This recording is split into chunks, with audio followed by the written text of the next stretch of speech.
video. So ayan mga ka-scooty, today is National Heroes Ride Days. Yan.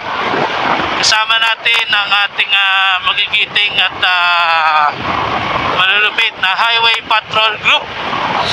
Kung mapapansin nyo, sobrang dilim pa ngayon kasi alas 4 pa lang ng madaling araw. At dito na ako nagsimulang mag-vlog sa 5. Nasa Kalapan pa lang ako. At hindi na ako nag-vlog sa may amin kasi sobrang dilim. At mamaya i-update ko na lang kayo pag medyo maliwanag na kasi ang dilim ng background ngayon eh. So ayun, mamaya na lang ulit mga ka-scooty. Babu! So ayun guys, it's ang oras na 5:13 in the morning, 5:13 AM na. At nandito tayo na sa Victoria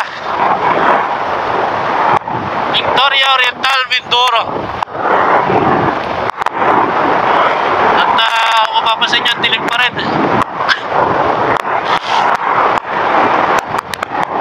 Mamaya pa sikat ng araw. 5:13 in the morning. Update lang guys, update lang. Hanap muna tayo ng mapapagtigilan. Nakalay ako dun Palibasa, tagal nating walang rides. 7-Eleven. Nakaupo lang ako dito saglit. Pahinga muna tayo mga ka-scooty. So yun guys, update ulit sa inyo. Andito na tayo ngayon sa Socorro. Yan. At kung mapapansin nyo, maliwanag na. At ang oras ngayon is 5:38 in the morning. Yan. Makakapag-vlog na ako ng maayos ngayon kasi maliwanag na ang paligid. At saka nandito na tayo sa exciting part. Yee! Sa mga kurbada. Kanina, doon nadadaanan ko sa Victoria, may mga napapansin akong pailan-ilan na mga magkakagrupo, mga magkakasama. Pupunta din dun sa event. Yan. Mamaya madadaanan natin yan. Yes! Oh! Grabe naman to. Masyado akong na-excite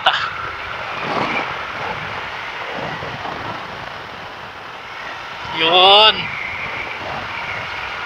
Ngayon masusubukan natin yung bagong bili kong gulong na Corsa.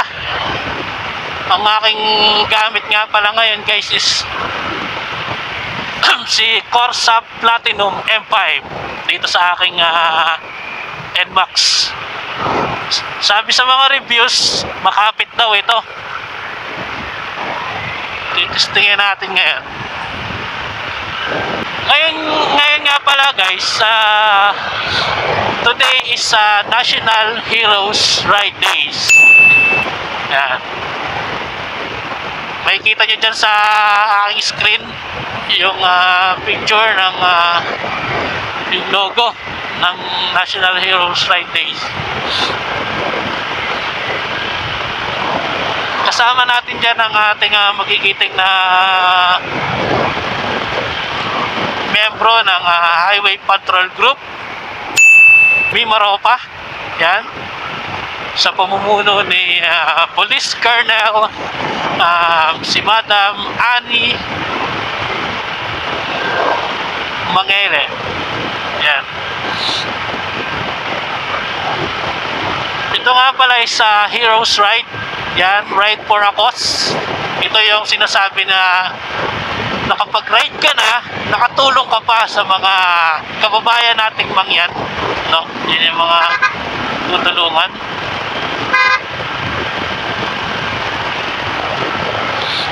At kung makikita nyo, solo lang ako ngayon. Bali, wala tayong kasama. Unlike dun sa iba nating mga kasabay mamaya na ano sila, mga grupo-grupo. Pangit ang daan dito. Pero mamaya, marami tayong mga kasama guys. Kasi, ang style nito is kanya-kanya kayong pupunta doon sa destination point. Tapos, sabay-sabay na magra-rides pabalik. Papuntang Calapan. Yun. So, merong 5 destination. Yung pinakamalayo is San Jose. Yung sa Aroma Beach. Sunod is Capitol in the South, which is yung Rojas, kung hindi daw nagkakamali. Tapos, yung ating pupuntahan ngayon is Pinamalayan. Yun, sa City Plaza. Yun lang yung sa... Tapos yung sunod is Victoria. Yan yung pinakamalapit. Tapos meron pang isa na Puerto Galera. Yan. Bali, nasa inyo doon sa mga sasama kung saan kayo mag-ipon-ipon. Tapos lahat ng nabanggit kong destination point is merong briefing yan. Kasi doon sa San Jose, dapat 5 AM nandun ka na. Yan, i-briefing kayo. Tapos, yun, i-briefing kayo ng ating magigiting na pulis ng Highway Patrol Group. Siyempre, tungkol yan sa pag-ride ng motorcycle, safety tips, yung mga ganun.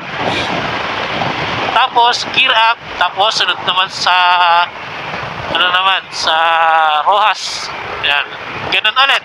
After nun, Pinamalayan. Then, sunod-sunod na. Yan. Sabay-sabay na ang biyahe papunta dito sa Calapan. Nga pala guys, ang napili kong destination point na pupuntahan is sa Pinamalayan. Kasi para sa akin, yun yung hindi masyadong malayo at hindi din masyadong malapit. Para kahit pa paano may enjoy natin itong Sunday rides. Ngayon ay araw ng linggo at ngayon lang tayo makakapag-rides kasi syempre sa loob ng isang linggo puro trabaho. Yan, kung mapapansin nyo guys, may mga kasabay tayo dito. Sila yung mga magkakagrupo na pupunta dito. Sabay-sabay sila.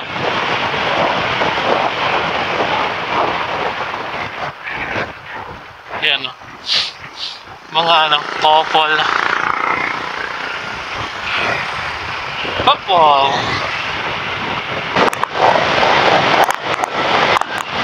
Dami nating nakakasabay mga kaskuti. Sila na yung mga grupo-grupo. Yan. Siyempre mas marami pa ito pag nasa mismong event.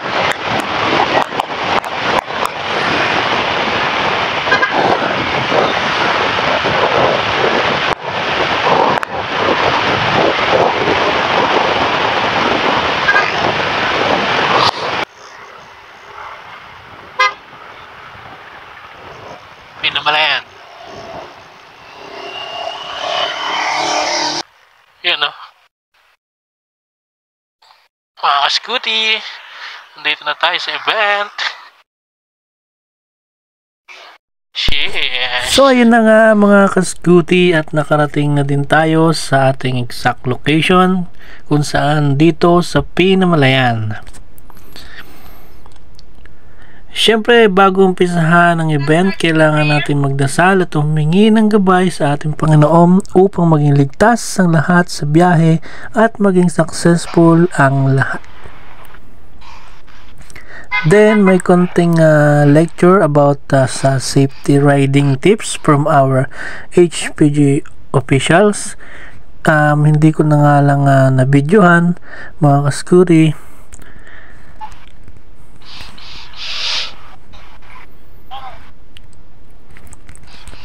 Then that time nakapila na kami para sa take off At habang inaantay ang ibang participants or groups na manggagaling sa ibang lugar, konting picture muna.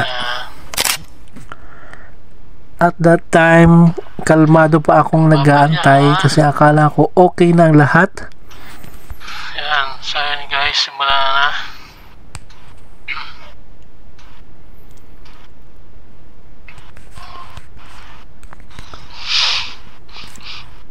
At nung akala kong okay na ang lahat, biglang tumunog yung aking alarm at nag-warning na malolobat na siya. Sabay na, tunog.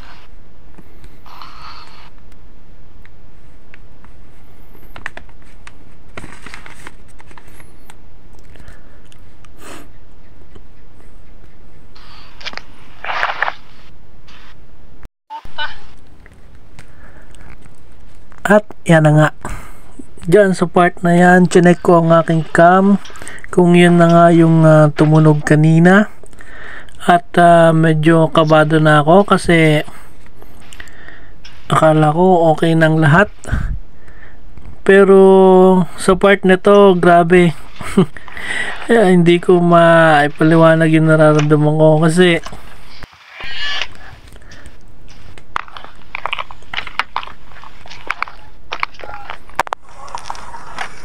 at kasi akala ko okay na nga lahat.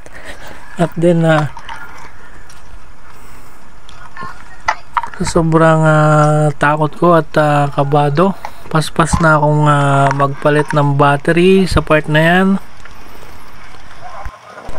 At ayun, sa sobrang takot ko at ayokong maiwanan, sobrang taranta na ako dyan mga kaskuri, kung mararamdaman nyo lang. And then yun na nga, at nung tumunog na yung wangwang, dun na ako lalong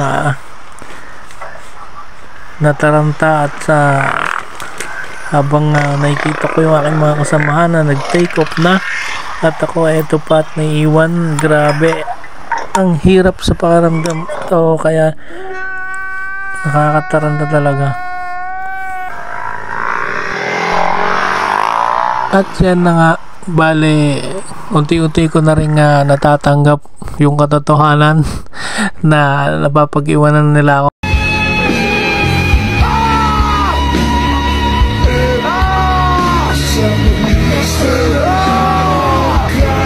At nung okay na naman na yung aking camera, wala akong ibang nagawa kundi videohan na lang sila habang umaalis.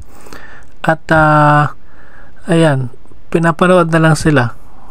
Then ang plano ko nga dyan is hahabol na lang tayo.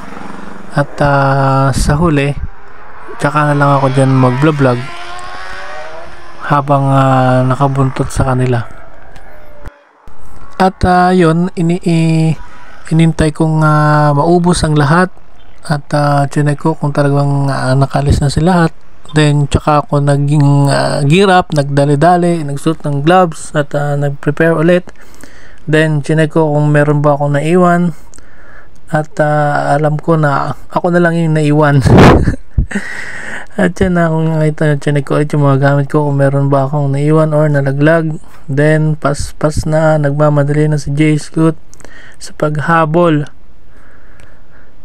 Yan, kung makikita nyo, sobrang paspas na ako niya that time. At medyo taranta na dahil napag-iwanan na nila ako mga security.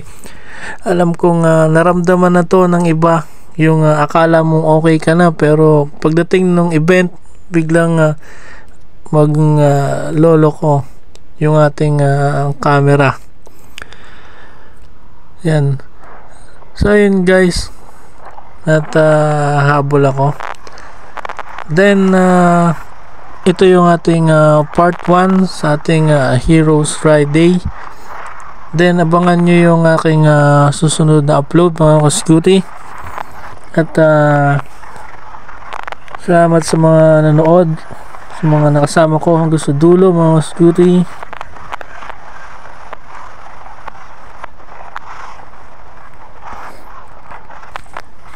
At abangan nyo yung mga mas malulupit ko pang video sa part 2 kasi kasama ko dyan yung mga naka big bike.